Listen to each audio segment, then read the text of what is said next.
Hello everybody, I'm excited to share with you today this amazing guitar. This is a 2011 Gibson Melody Maker. These are great guitars because they came in various shapes, but this is a single cut style.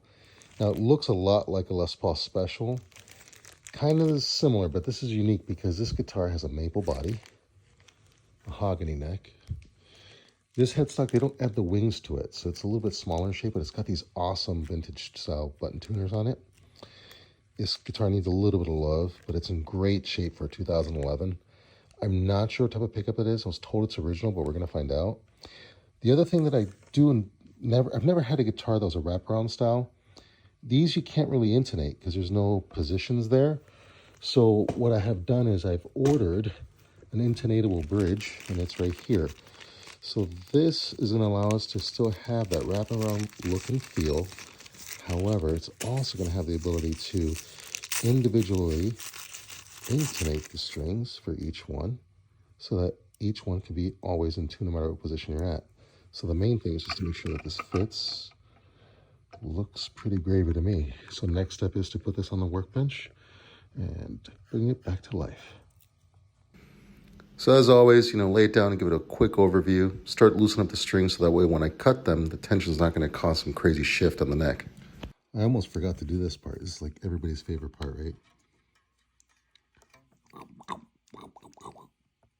It's like a piranha.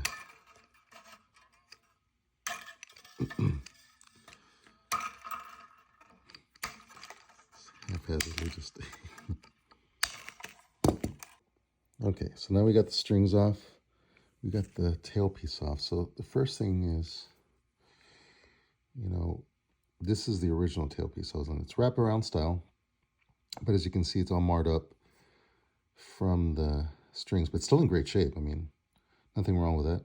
So the way that you're supposed to adjust intonation is you're supposed to, depending on like how you set these little screws, like you can tilt a little bit, but again, there's nothing. There's some that you can get that are compensated. They call them like a lightning bar because it looks like it's got a lightning bolt kind of going. But I prefer this style.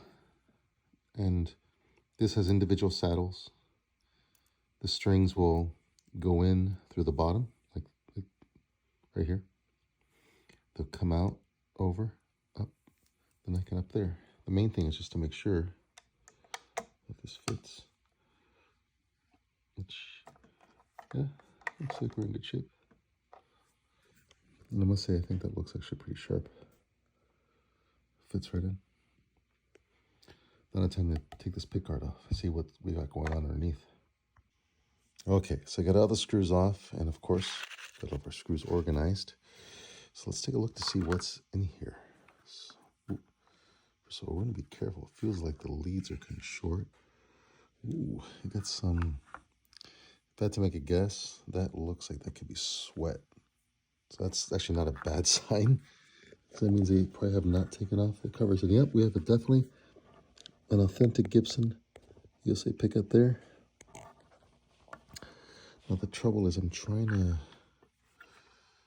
pivot this, but I don't think this is going to move very much. Let's see a little better angle. Yeah, it's on there pretty good. Nope. Oh, actually, hold on, I see something here. This is like twisted up in here. So here we go. So this all looks factory, ladies and gentlemen. Dirty, but definitely factory. And as far as for routes, I mean, that's pretty clean. Yeah. This guy was not lying. I mean, this is very, very clean. I mean, dirty guitar, as you can see, it's going to be, I think this fretboard's going to come to life once we condition it. Look how filthy that thing is. All that dust on the headstock. We got to get to work. We got our gloves. We got paper towels. We got the Music Nomad guitar detailer, which is really important because it's for matte and gloss finishes. This is a matte finish, so we don't want to screw it up. There are going to be spots that's more glossy, like here, but that's natural from wear. You can actually see the maple coming out. So when you have your arm on this guitar, it will wear down a little bit, but that's normal. I mean, this is a 2011 guitar, so it's to 2025, right? So let's do the math. Is that 14 years? 14-year-old. Oh, happy birthday, almost. October 2011. We're gonna get to work. So it actually turns out this guitar has a ceramic pickup. It's a 491T ceramic pickup, no tone control, and actually the fretboard is baked maple. So it's really crazy, like the specs on this thing. The body being maple, the fretboard being maple, the neck being mahogany, the smaller headstock. But it really comes to life once I start putting the conditioning on it. And that sweat, that crusty stuff that was all over the pick guard and the body, it really took a lot of work to get all that stuff off. But honestly, it's worth it, because once you see the finished product of this guitar and what we've done to it, it really sounds great. That new wraparound tailpiece is actually kind of high, so I had to really deck it down all the way down. But it's got some great clearance, and honestly, it sounds fantastic. Check it out.